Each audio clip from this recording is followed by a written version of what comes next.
Donkey.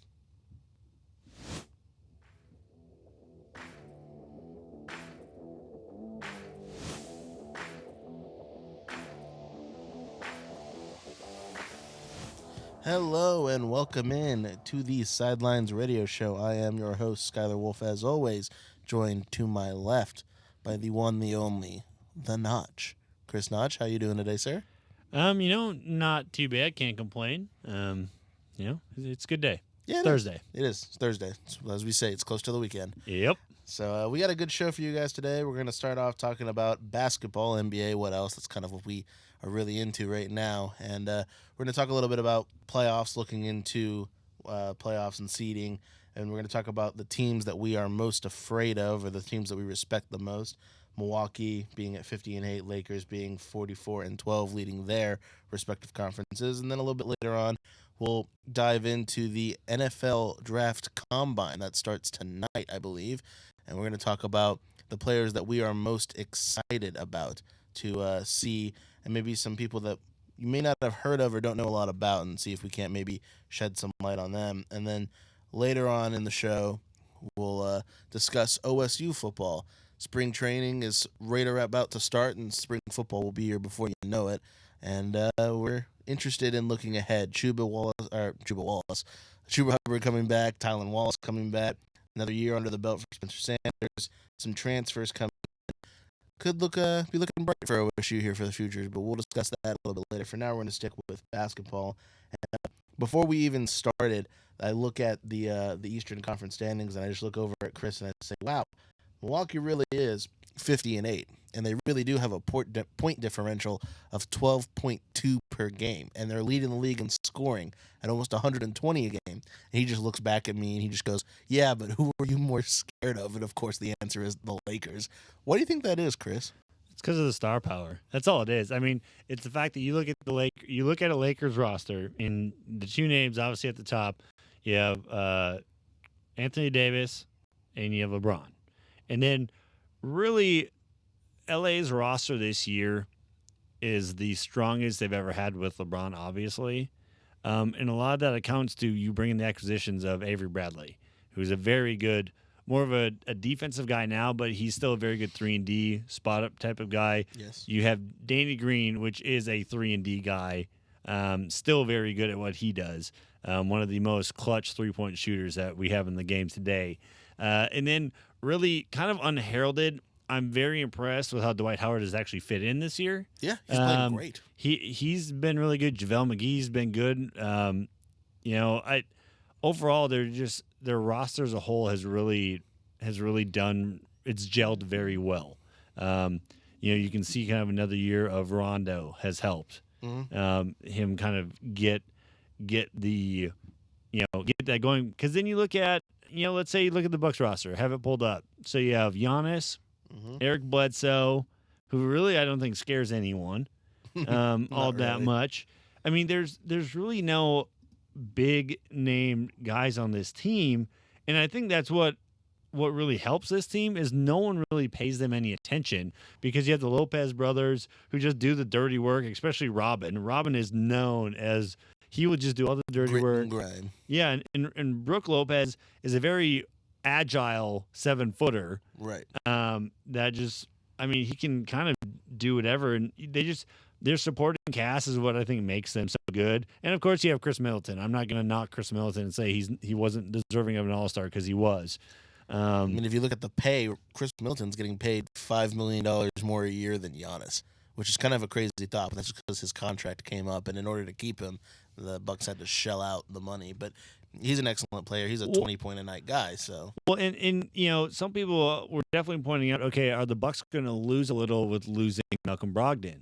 But instead, this team has actually thrived even without Brogdon, who has been doing just fine in Indiana. He's fit in very well there. Very well.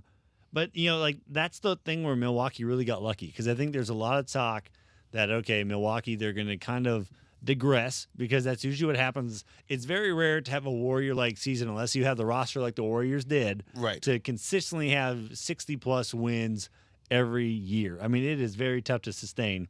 I shouldn't say 60. We'll go 65. Right. But the fact that the Bucks are already 50-8. Right. With a realistic chance to not only get to 65 wins, I mean, the way this team is playing, they're 9-1 in their last 10 games.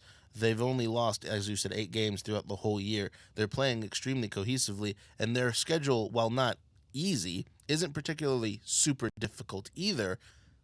This team has a realistic chance to win, I don't want to say 70 games, 66, 67, 68. It's going to be close. This team has a real chance to get up there to some of the best records in all of basketball. Well, yeah, and I'm interested now. It's not not for a couple weeks here. Actually, next week, actually a week from tomorrow, it looks like that they actually play the Lakers in Los Angeles. So that'll actually be very exciting to see, because I think a lot of people are really thinking, okay, it's going to be Milwaukee's coming out of the East, Right.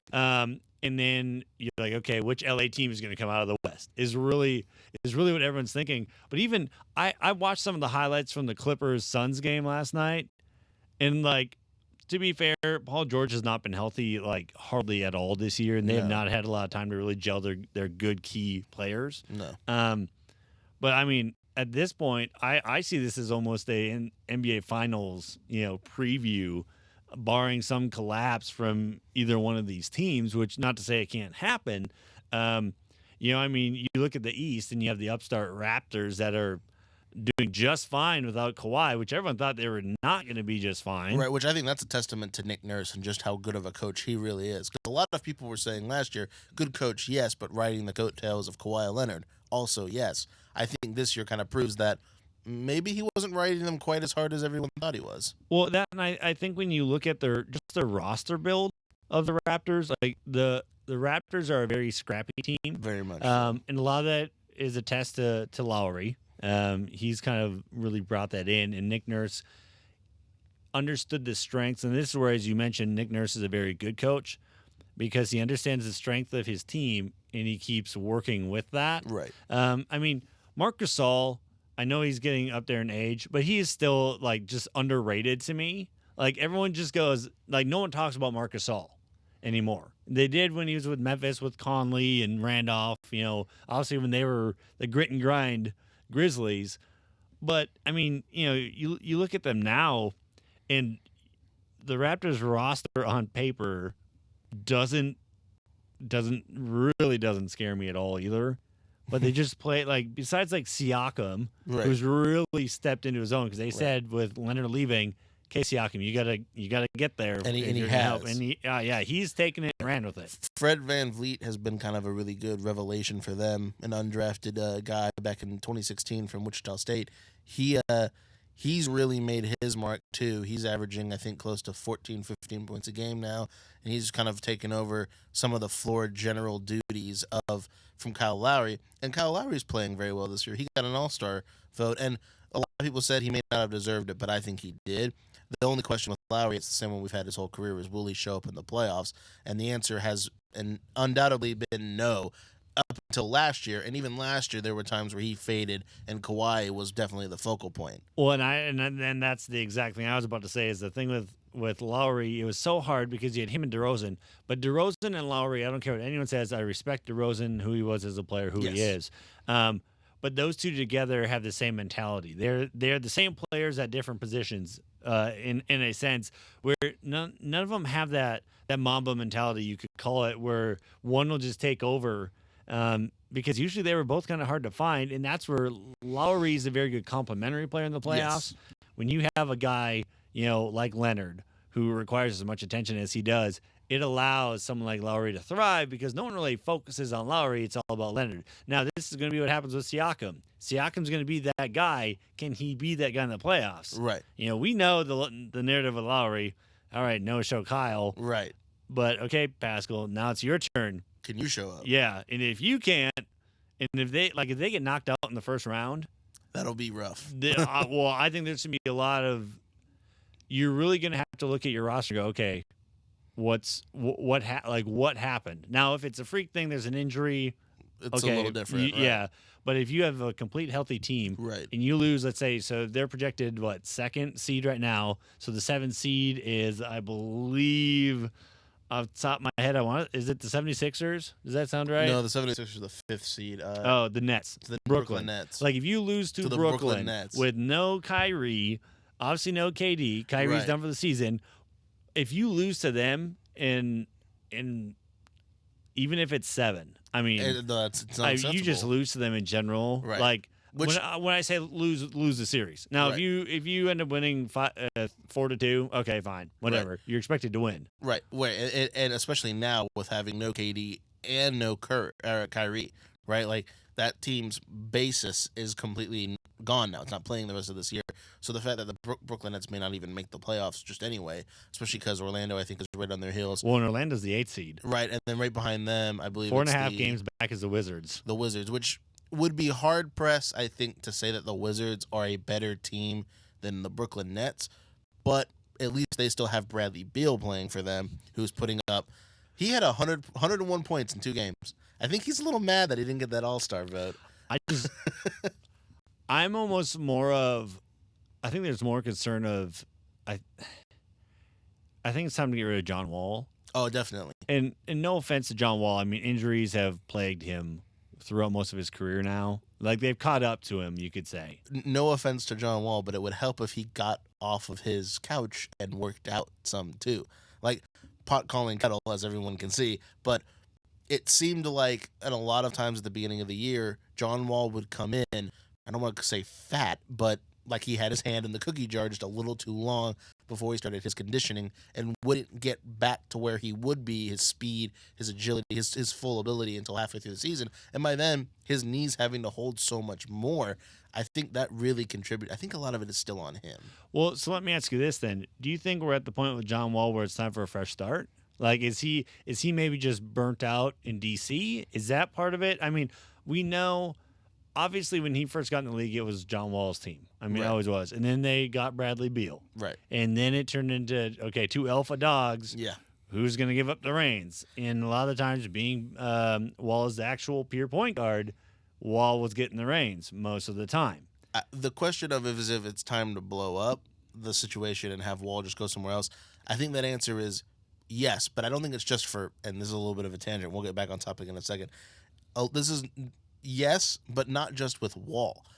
John Wall, I don't think, is the main issue for Washington. It's Ernie Grunfeld. It's their owner. I think he, along with several owners in the NBA right now, have no idea how to build a franchise from the ground up and are trying way too hard to make their team through free agency, which, yes, in this day and age, is the way of how it's been done, right? The Lakers are the way they are right now because of free agency. The Warriors were as good as they were from their farm system, and then they added Kevin Durant in free agency, right? The Brooklyn Nets, the reason that they have any sort of future is because free agency, right? Like it's become the common thing, but I think NBA teams that are truly struggling need to get back to the roots of build through the draft. That's the only way you're going to get better, because a lot of these places like Washington, D.C., beautiful place, not quite as attractive of a destination as, say, Miami or Los Angeles or the Bay Area.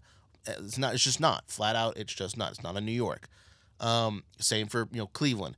Cleveland is not an attractive destination compared to Philadelphia, compared to Boston, compared to any of those. You got to get back to your roots. So I think, yes, it's time to blow it up, but not just with Wall. Wall needed to be probably gone a little while ago. I would say that, the whole system there, though, needs to probably be turned on its head. But that's a little bit of a tangent. So trying to draw it back, just to go back to the Raptors real quick. The Raptors are the number 1 defensive team in the league. They are giving up the least amount of points in the NBA at 106, which is kind of a scary thought to me, that 106 points is the least points given up. 10 years ago, that would have been an incredible score, period. So it shows you how much the NBA has changed. So clearly we speak very highly on the Lakers. We think that between the star power and the fact that this team is in the Western Conference, just blowing it up, playing their best ball, they just played against the Boston Celtics, I think, a night or two ago, and Jason Tatum was having his way with them for a quarter and a half. Jason Tatum looked like Paul Pierce. Like I know that might be sacrilege for Boston fans for me to say that, but he did. He looked like Paul Pierce did when he was coming into his prime. And after about a quarter and a half of Jason Tatum just having his way, the Lakers were just like, all right, no more of that, turned it on and won the game. And when a historical thing about LeBron James led teams is very much that they seem to lollygag for 2.5 quarters, and then magically they'll turn it on for the last quarter and a half and blow their opponent out. And this Lakers team has that feel to it, and it's the same feel that you got from those Miami Heat teams, where it was like, all right, they're clearly just letting you have your fun, and then they're going to turn it on and blow you out. And this team has that same feel. So being terrified of them, I think is a good thought. Well, and I think you could add the Warriors, how they used to be too. Exactly. It was the same. I mean, the dreaded third quarter that everyone just hated when facing the Warriors. I mean, they'd have a kind of a really poor second quarter, and that third quarter, it was just like you were just waiting for it. Like, you're a team that builds up a 20-point lead against the Warriors going into halftime. You're like, oh yeah, let's go. But yet that team that's up 20, and it's not the Warriors team, is sitting there actually freaking out behind closed doors going, guys, we're up 20 and we have yet to get their best shot. Yeah, exactly. Like they're just kind of fooling around. Like you'd see the games where they'd have turnovers galore in the first half. And then they'd like cut turnovers like over and shut that valve off. All right, now let's play Warrior basketball. And next thing you know, they do 1/3 quarter and they're up by 15. Right. And you're like, what? And the Lakers are doing similar stuff, so it's that same scary thought. Do you think the Lakers have done a better job with load management with LeBron this year? Or have they at all? Do you feel like they've been trying to at least a little bit? Or has LeBron by himself done a better job of maybe, harnessing that energy a little better? I think yes and no, right? Because LeBron has gone on public record and saying that he doesn't do load management. If he's healthy and can play, he's going to play, which is ironic given the fact that a report came out last night. He has an injured foot, I think, and he's going to miss tonight's game. So there's that. But I think LeBron is going to do as LeBron wants. I think that's all there is to it. We all know that narrative of like, yes, Frank Vogel's the coach. LeBron's really the coach. Like, it's just how it is, probably. But I think what LeBron has done, and this is a little getting into this is a thought from Bill Simmons, and this is not a thought that I'm coming up with, but I do agree with it, that LeBron has mastered the art of taking plays off during a game to just keep himself, even when he's on the court, keep himself in good enough condition and good enough stamina so that by the time the end of the game rolls around, when they really need him, when it really matters, he's able to play at his highest potential, right? Like, I think he's kind of mastered the art of that. You'll see him. There are plays where on offense, he'll just stand on the wing in the corner. They'll pass him the ball. He'll immediately pass it back out, and then they'll let Avery Bradley set up for a screen and get a jump shot off. Or there are certain plays or even on defense, right? There are plays where clearly the movement and the action is going away from LeBron, and he can see that because, like a quarterback, he can just read the plays that well, and he'll just kind of sag off of his man, take a couple plays off during the game, and I think that's really what he's mastered. So I don't know that it's necessarily handling load management or handling the load better than before. I definitely think his minutes are down at least a little bit, but I just think he's gotten really smart. I think he's just figured out, like, hey, there are certain times during the game that I can go a little slower, go half speed. This way I'm not killing myself, and I can still, end up with 40 in a game against the Lakers, in which, I went on a scoring spree in the third quarter and shot and made 6 threes, which was something that you would have never said about LeBron before this year, making 6 threes in 3 quarters. So it's long-winded answer to your question, yes and no. I think he is definitely managing himself better, but he's doing it in a very unique way that seemingly only he could have figured out how to do. Are the Lakers? Would the Lakers survive if Anthony Davis gets injured for a playoff series? And let's say they're in the second round of playoffs. Okay, so they're the one. They'd be taking on, let's say it's the 4 seed that wins. So you're looking at currently, I want to say it's Houston the Rockets. Can LeBron get his team far enough if Anthony Davis gets injured for a period of time in the playoffs? Like, are the Lakers still would the Lakers still be able to get to the finals? That's a really good question. Because I would like to say defensively, yes. Ironically enough, yes. So you don't normally think of LeBron-led teams as great defensive teams, but this one is a pretty good defensive team due to some of the role players you mentioned earlier. And I think matchup-wise against the Rockets, a team that loves to shoot threes over and over. If they don't get to 43s in a game, they're not happy, right? Cool. Guess what? They got the Lakers have 3 dudes on the perimeter: LeBron, Danny Green, and Avery Bradley, who are really good perimeter defenders. Cool. That matchup works. So against like specifically the Rockets, sure, I think they could advance. The problem comes in is in their own offense. The Lakers' offense is 90% high screen and roll, LeBron and Anthony Davis. And it's either LeBron taking the screen, taking a 3, making it this year, or driving to the basket and kicking it out, or it's pick and pop with Anthony Davis, who can hit the 18-footer super consistently. He can even is hitting threes more consistently this year than he has in the past. Or for Anthony Davis to roll to the basket, easy dunk. Or for Anthony Davis to roll to the basket, get the ball, find the other man in the corner. That's 90% of what the Lakers' offense is. And everybody knows that. It's just unstoppable because it's LeBron and Anthony Davis doing it. Without Davis, I don't think it's quite as unstoppable if you have LeBron and Howard doing that. Howard can't shoot like Davis, so you don't have to step out on him. Same thing with JaVale McGee. Their offense is what would really struggle if they lost Davis. So, yes, I think they could still make it to the Western Conference Finals if it was specifically Houston.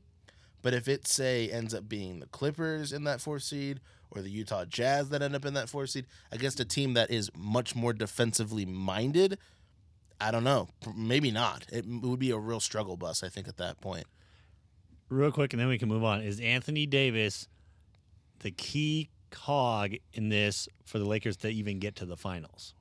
The key cog. Yes. We're like, if you lose Anthony Davis for all the playoffs, is that NBA Finals path to getting there harder and probably less likely to happen? Mm-hmm. Or is it's just going to be a lot tougher, bumpier road, but they should still be able to get there?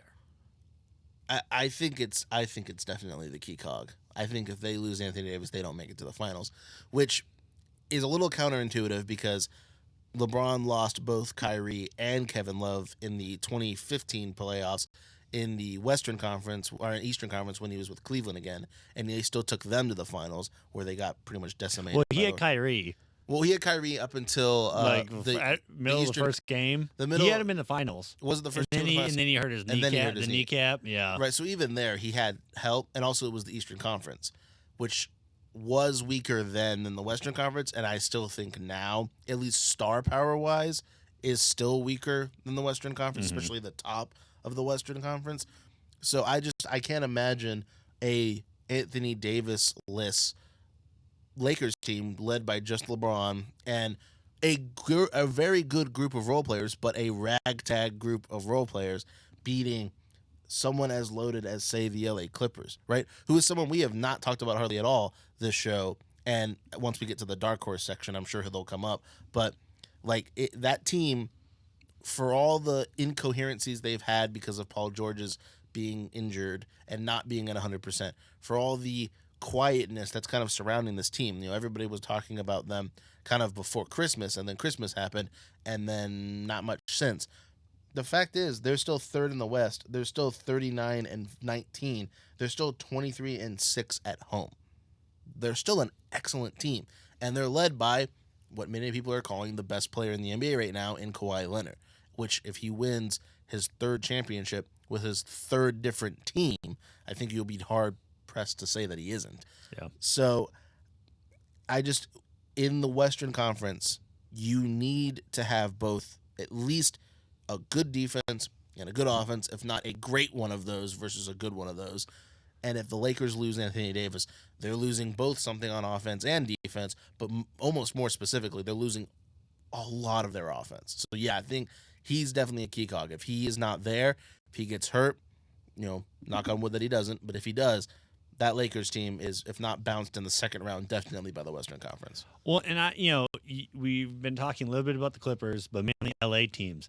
But yet the Clippers aren't even they're the 3rd seed. Right. It's the Nuggets who are the 2nd seed, and the Nuggets again, it's kind of like anyone from the East that's not even the Bucks. You could add is they're just market wise, they're just like, oh, it's just the Nuggets. Like It's just Mile High. yeah, It's not a big yeah, deal. it's just okay. They don't have a what society deems as a star stud player, as in LeBron or Anthony Davis, who has this like gravitational pull. Right, which is false because they definitely do. You right. just don't know his name. No one knows yeah, his name. Yeah, you have Jokic, the Joker, and then you have Murray as well, who are like their 1-2 punch. But that's what's funny with the Lakers. You look at the Lakers, LeBron is so successful now, and it was kind of the same way with the Heat. What position helped LeBron, in at least in my eyes, and I don't know if you'll agree with this, in your opinion, what position has helped LeBron actually make his team better? Well, There's a certain position. Is it front court, back court? well, I usually I would have said it's backcourt, right? I would have usually said that it's I lost my train of thought for a second. Specifically, I would have said it was actually guard. I would have said it's always been the guard position, right? Because at the end of the day, LeBron, when he was with Miami, Chris Bosh was a big help on that team, especially when he learned how to shoot threes. But specifically, Dwayne Wade being able to get on the break with LeBron, Dwayne Wade being a good defender, Dwayne Wade being able to give up some of that spotlighting role, I think really helped LeBron. And then when he went back to Cleveland, if it was just LeBron and Kevin Love, would that have been a good pairing? Yes. Would they have won a championship? No. It was Kyrie that hit that last shot. And for all this bad things I may say about Kyrie, at the end of the day, LeBron made the block, which saved that game and probably led to the winning of that game. But it was Kyrie that made that final shot. So I always think it's guard, but you clearly have a different opinion on this. So you're kind of saying the backcourt. I think it's the backcourt. You think and now I think it's the front court. Okay. And this is why. You talked about the dinosaur just a little, but you talked more of Wade. Now I do agree Dwayne Wade definitely helped LeBron. The thing with LeBron can be obviously because of his size, his athleticism, he can play a 1 through 5. I mean, we've seen it. But he is such a good backcourt person. Like, I mean, he can fit either way. To me, he's better off, especially at this point in his career, being a backcourt style player. Yes. To more protect his body for the long stretches because he's getting up there in age. The miles are on his body. Absolutely. You don't want to keep banging down low for 82 games. No. But you had someone like Chris Bosh. You mentioned being able to shoot the three. Maybe not consistently, but he could hit it. You still had to respect him. And that helped. That helped spread the floor. LeBron is a drive type of guy. Mm-hmm. Kick and drive, I mean, pick and roll, however you want to look at it. But when you could have Bosh spread out, take the big man out of the paint, and because you had to respect Bosh's shot, just like Kevin Love. Kevin Love helped that team. Yes, you could say that what made the Cavaliers that won it all in 2016, the Heat that won it in 2012 and 2013 back-to-back, that went to 4 straight finals from 2011 to 2014, is, yes, it helped when you had another backcourt mate that was as good as, you talk about Kyrie, speed and dribbles. I mean, and a really good shooter, to be fair. And then you have Dwayne Wade, one of the best shooting guards of all time. But there's just something different with this Lakers team with LeBron when you can have a guy that can play center or power forward, or probably you can put him at small forward with AD because of his handling. His handling for basically a 7-footer in Anthony Davis, which they said he grew up as a point guard. He had great handles, and then all of a sudden he just shot up one summer to like 7 foot. He was 6'4" point guard, sophomore in high school, and then all of a sudden it's like, oh, now you're 6'11". Yeah. On the block. You know, and it's like when you just have the skills like that, I mean, that's where LeBron's even more dangerous. I mean, those two alone, that's why I think front court is more important to LeBron's game, especially now. Mm-hmm. You know, it's just when you have a guy that can spread the floor. This is where it's so amazing when we're dissecting this now. But you really think of what the Warriors brought in when they started this whole small ball death lineup. Oh yeah, with Andre and Draymond at the 5, and just their vaunted lineup of. I mean, it's changed this whole complexity of the game. How we all play it. Yes. Yeah, because now you look at big men that if you can't spread the floor, if you're a Dwight Howard, a JaVale McGee. If you have good defensive presence, you're gonna get some minutes. Mm-hmm. Other than that, if you can't shoot, you're you're like a negative aspect on a team unless you're looking for, okay, hey, we want to go defense right now, so we're gonna put him in to kind of Right. put the clamps on. Ben Simmons being the perfect example. Yeah, but other than that, like, I mean, they've talked about the center position. If you cannot evolve your game, if you cannot shoot, whether it's 18-footers or 3-pointers, if you cannot spread out your players, your defenders, You can't score today. no. And I don't even think, I don't want to say you aren't going to make it in the league, because you can still make it, but you're just not. The market for you is going to be so much worse. They talk about how the center for getting paid used to be one of the highest paid positions, and now it's like it is the lowest because you don't need a center anymore.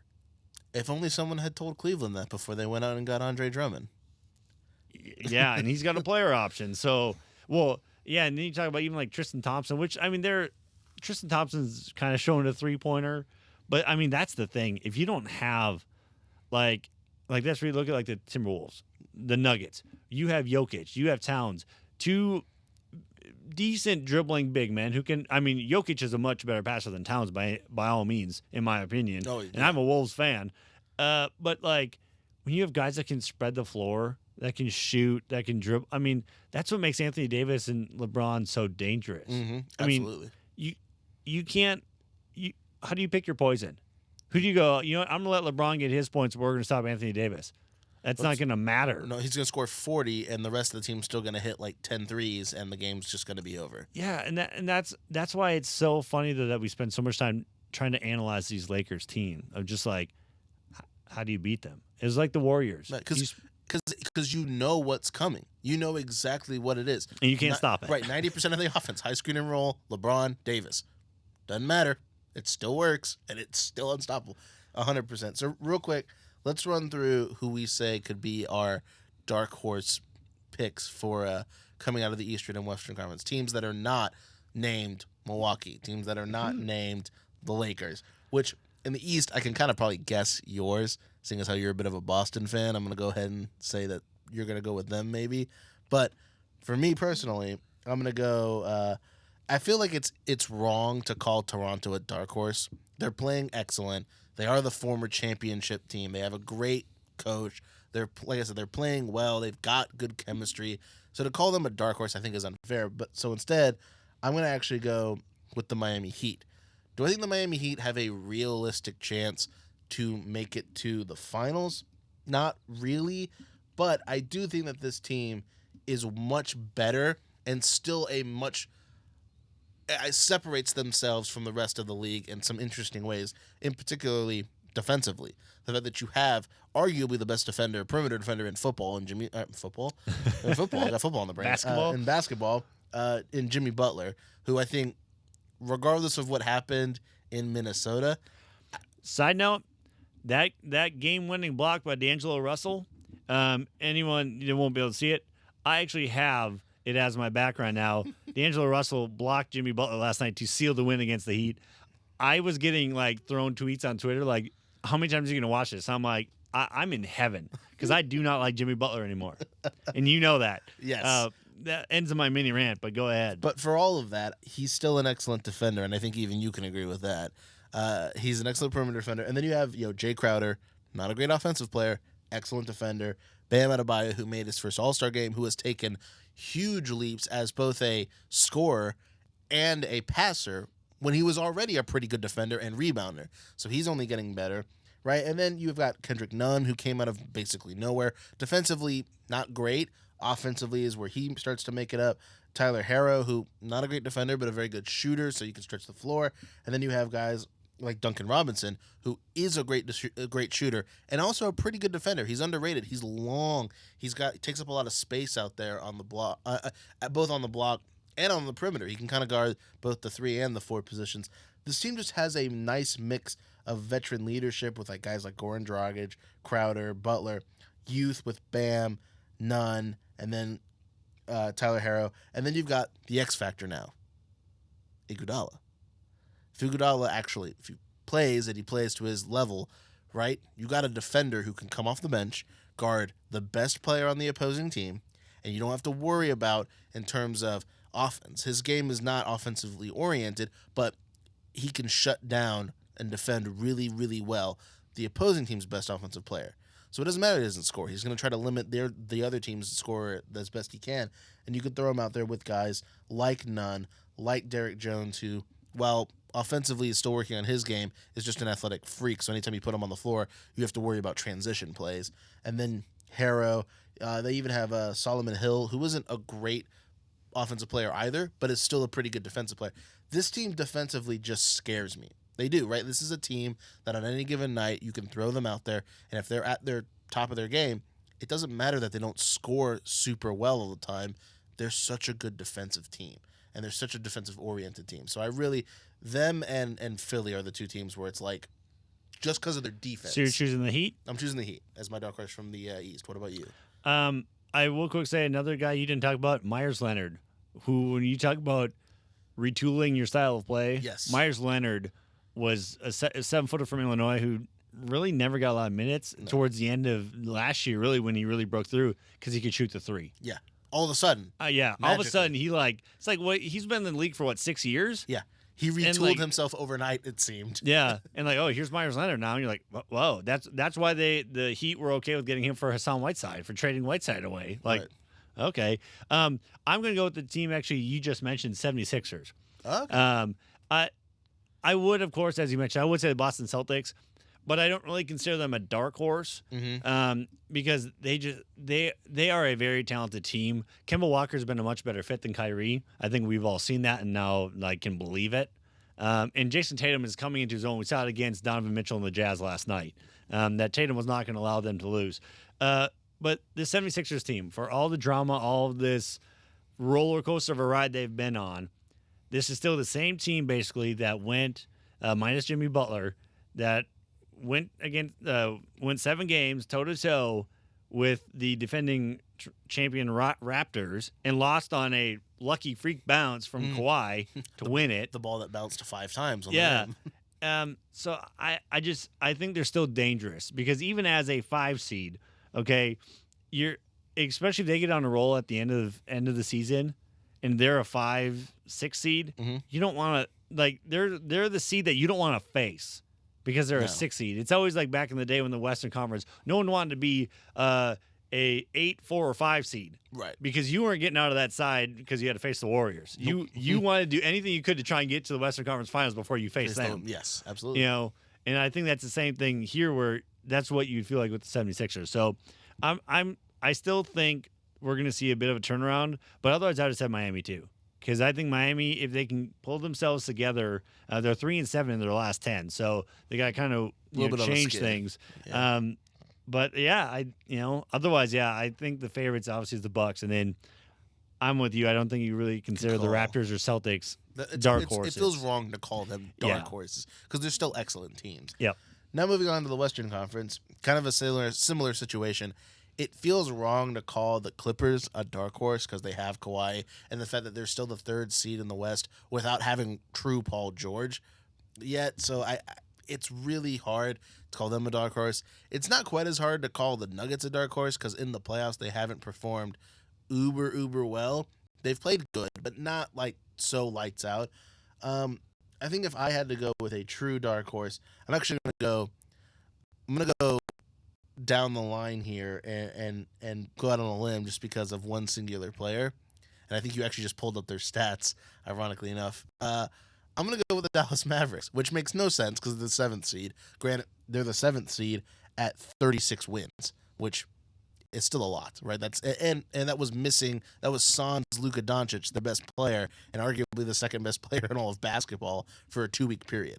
Well, when you look at 36 wins, and they're actually tied for 4th, 5th seed in the East. Yeah. This team is good, and Luka Doncic is really good. And Kristaps still isn't at the top of his game. If he can get back to even 80% of what he originally was, that's still an excellent player, right? This team has depth, they have length, they have youth, they have good coaching. Dallas is a team that's going to be really scary for many years to come. They're maybe not quite there yet. Like I said, as a dark horse, I like them. Come 2 or 3 years, you're talking about a championship level team. You just are. They're going to be great.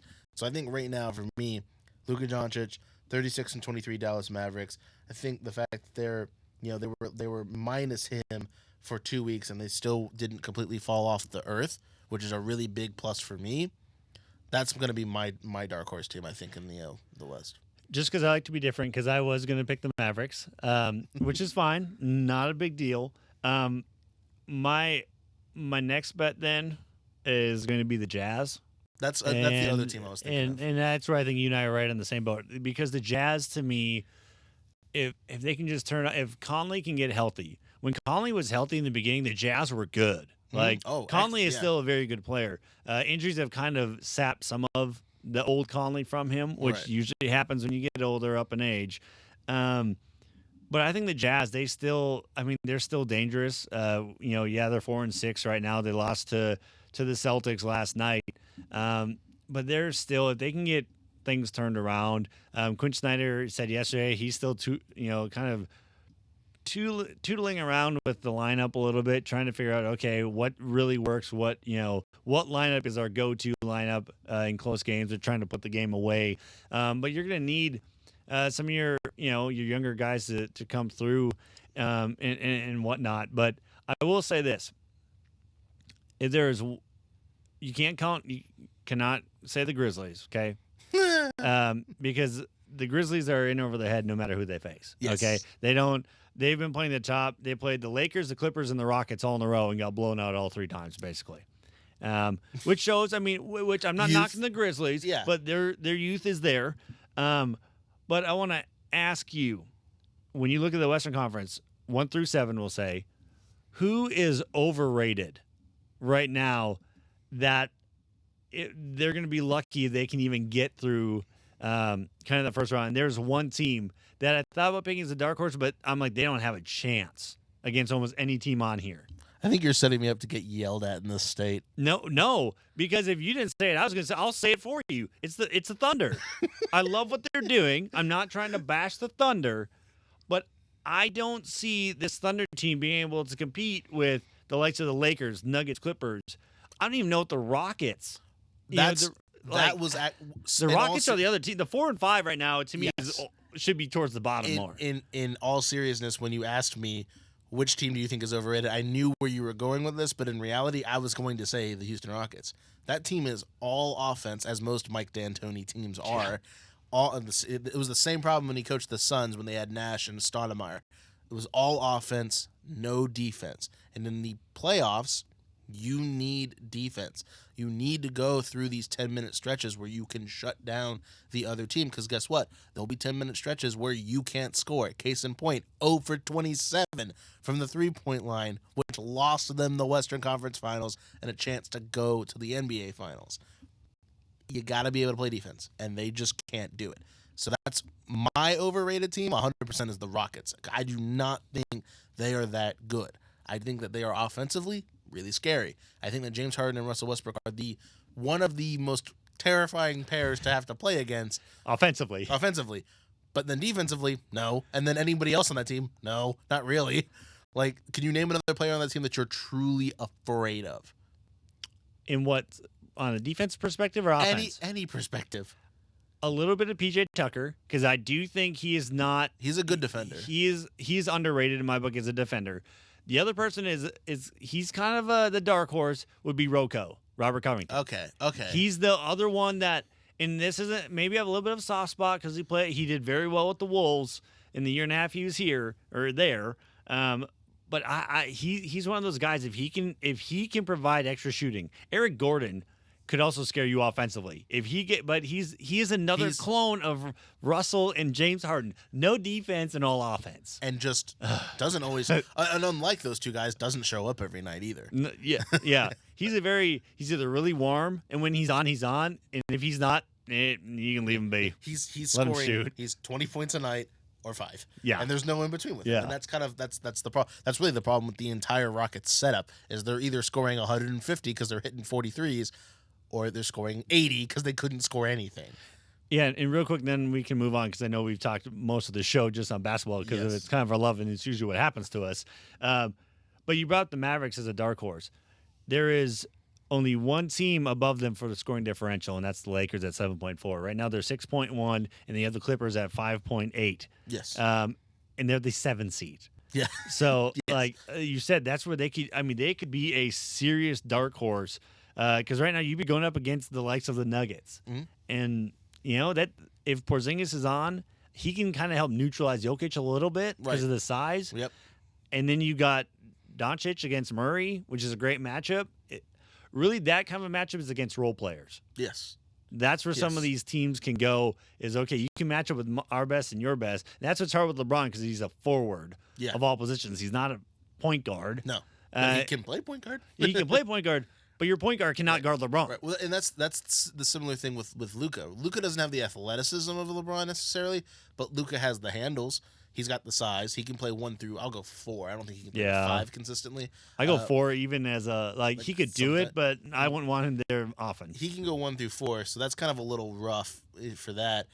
I think, like you said, the role players is really where that matchup will lie because the Nuggets have this we just have 7 guards that we all rotate in, and they all do really well for us. And Mike Malone's like, cool, it works. Yeah. Let's just do it. So that'll be, I think, that matched up versus kind of the length that the Mavericks have, I think will be a really interesting matchup. So as Chris alluded to it, we've spent 45 minutes of this hour-long show rambling about basketball because that's what we do. If you haven't noticed that by now, sorry. We're going to move on real quick. I think we're only going to have time to talk about the NFL Combine, so we'll get to OSU football, spring football next week, which probably makes more sense anyway because we'll be closer into spring and closer to everything happening there. So we'll scratch that for today, and we'll just move on to the Combine and to some of the players that are going in. And I put this as a very open-ended topic on our rundown just because I wanted to be able to take this anywhere, right? I wanted to talk about any position we could. I wanted to talk about any player we could. I wanted to talk about team needs for specific teams even if we could. Basically, I just wanted this to kind of go to what we individually were most excited about to see for this Combine. So I guess I'll start this off by asking you, is there a specific player that you are most excited to watch? Now, like in the pros or for the Combine, right? Just there's a guy that has questions around him that you think maybe they need to answer, right? Is there a guy you got? Yes. No, I'm not saying I'm the biggest fan of him because I'm a fan of this college. It's not OSU and it's not Minnesota. But I'm a fan of the college. I don't know if his game's going to be able to transition, and that's Justin Herbert for the quarterback for Oregon. Great size. I think he's 6'5", maybe 6'6". I mean, he is the perennial size for a quarterback that you just love. But there's just no talk about him. Everyone thinks he's going to kind of fall down in the draft a little bit. Everyone's talking about Tua or, of course, Joe Burrow and his small hands and, all that jazz. But no one's really giving any attention to Justin Herbert. So I'm excited to see how he does because last I saw in a couple weeks past that they think he's going to fall decently, middle of the first round towards the end potentially because he's a 4-year starter. He just played the game of football as he would play it. And he wasn't flashy. I think the big thing that you always hear about with Herbert, and I find it to be kind of a non-factor sort of thing, is the fact that he's quiet, right? Mm-hmm. He's not a guy that's going to come into the room and immediately grab the attention of everyone, be loud, be boisterous, be a vocal leader. He is much more of a quiet, kind of reserved kind of guy who's going to lead by his example, will lead by his play, which works just fine. We've seen that happen and work before in the NFL, but a lot of people just think that the biggest knocks I've heard is that he's not a hard-nosed, yelling, screaming, vocal leader, right? Which, take that however you want. The numbers, I think, speak for themselves. I think the fact that he was a 4-year starter and he had excellent seasons pretty much every year he was there. And the biggest thing is he showed growth, right? And that's the thing I think you really want to see in college. Do you show growth over your seasons? And I think he has. my guy, or I guess from the quarterbacks, I guess we can do this by position.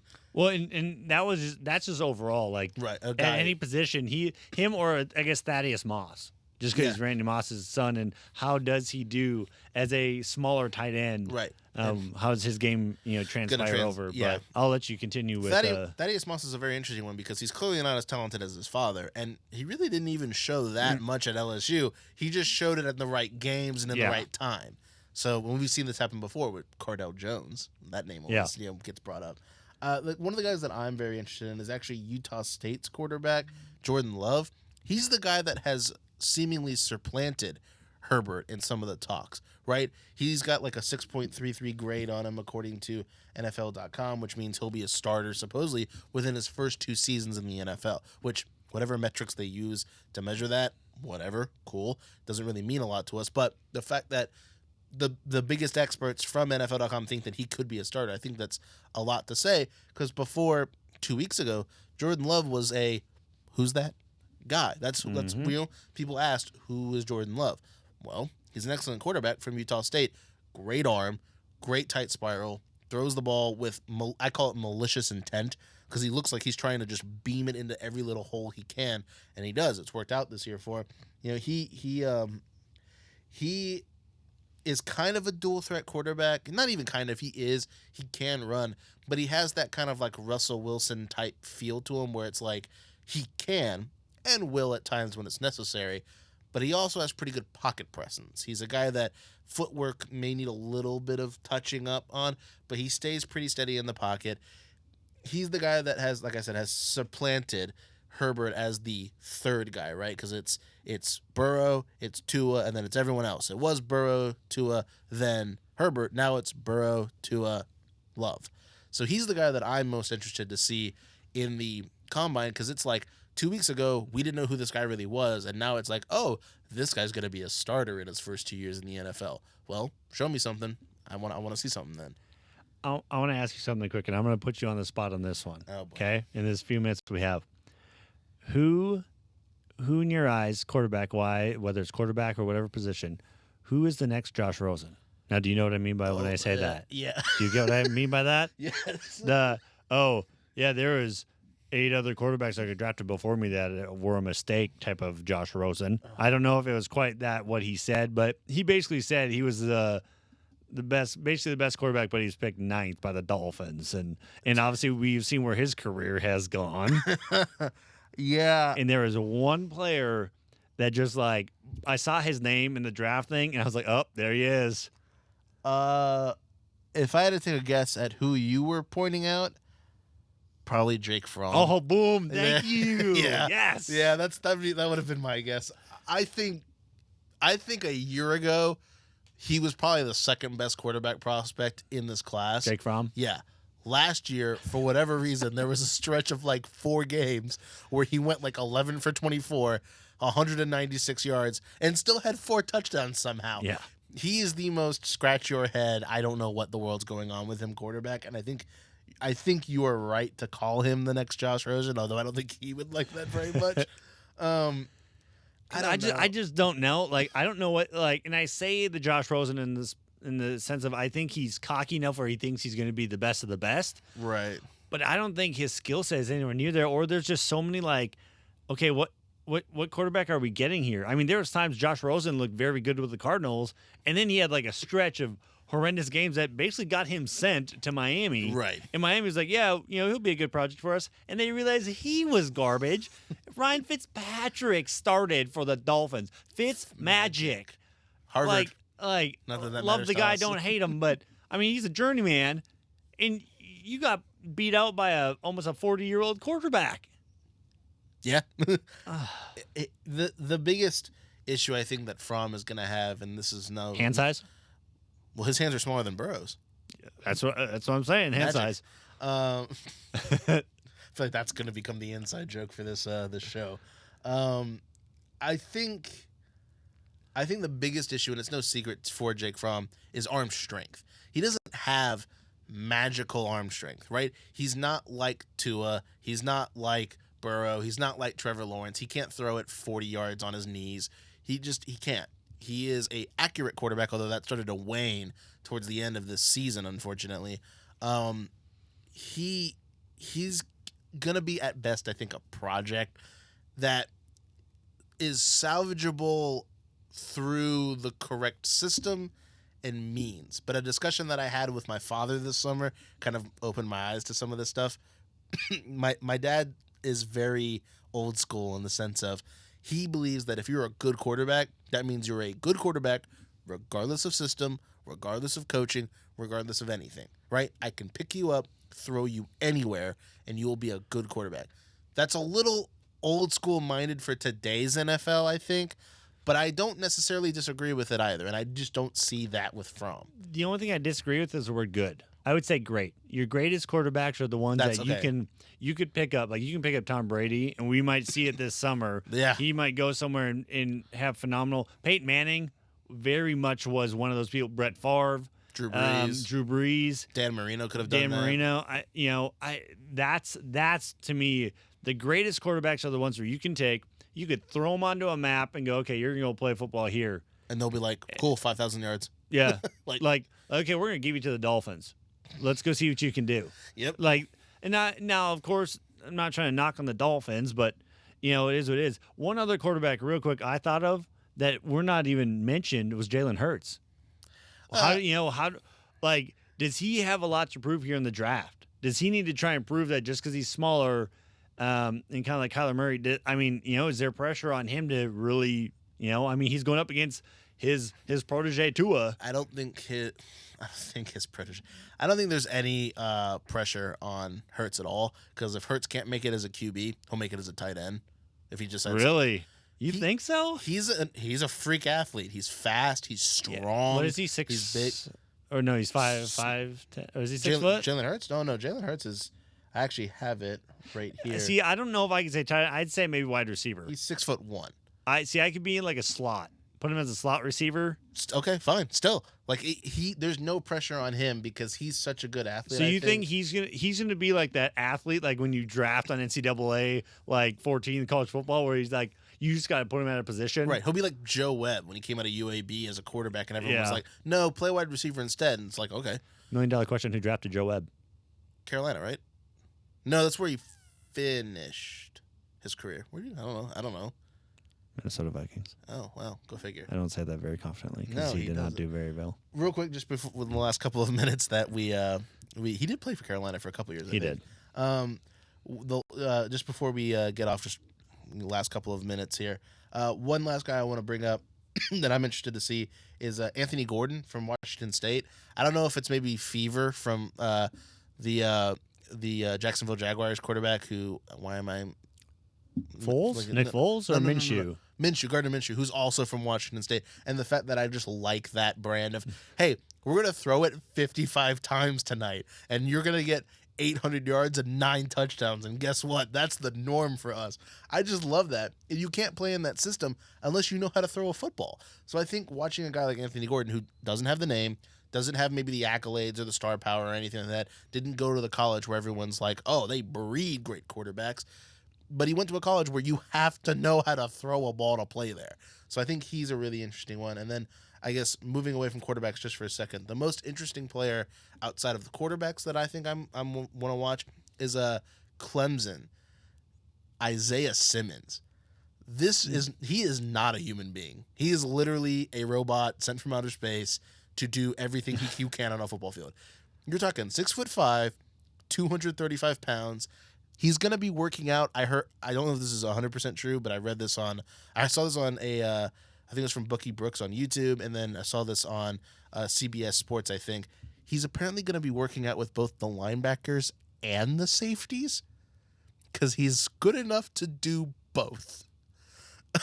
He's that athletic and that big and that fast. He can do. You want him at edge? Cool. You want him at linebacker, inside or out? Cool. You want him at safety to cover tight ends and slot receivers? He did it in the championship game effectively too. See, I think that's where you would put him as a linebacker, probably like an outside, but could go mid. Use him like a rover. Yeah, Almost. because again, for the talk of guarding tight ends and stuff, I think that's why you'd want him as a linebacker because he'll be faster, then like he can keep up with the tight end because of his size. I should say he'll be able to muscle with the big guys and tight ends. He'll be able to keep up with a running back speed somewhat. I think that's where he'd be best. Because I think as a safety, even if you're big, like if you're taken out of the play, then you're just kind of like You're floating in no man's land. Yeah, you're right. No, I agree. I find it. Yeah, it's very interesting. He's a freak athlete, and he's really really good, and so he's the guy that I think I'm most interested just to see outside of all that. But I think that's about all the time we have. Yep, just hit one. So that's going to be it for me and Chris and from the Sidelines podcast. We do this every Thursday from noon to 1 unless something happens and we say otherwise. So with that, we'll be back next week to talk a little bit of OSU football, and we hope you guys enjoyed.